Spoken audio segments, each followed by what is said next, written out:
by nature of doing your job, you're building your network. I think so. So like, I don't think they're separate. I think it's nobody works in isolation on their own. Exactly. So your network is being built by doing your job effectively and building trust and credibility with people that you work with. You're networking already. You're talking to people, right? Yes.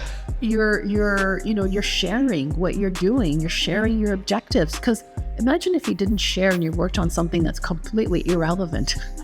Boy, oh boy, at the end of it, you'll have spent a lot of time and money and you really would not feel like you've accomplished anything. I don't know why we're afraid to share. Maybe we're thinking that somebody's going to steal our IP or, take our idea and make it their own. And, maybe there's a risk of that.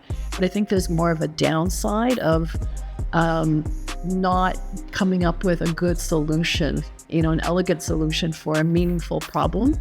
That becomes irrelevant. So you got to share. You got to be willing to kind of put yourself out there. In some ways, it also exposes you a little bit. You show your vulnerable side, and that's very hard to do in a corporate environment. And maybe I don't think we'll get into that in this conversation. But people are very protective of themselves, right? They don't want to show that they're vulnerable or they don't have the answers.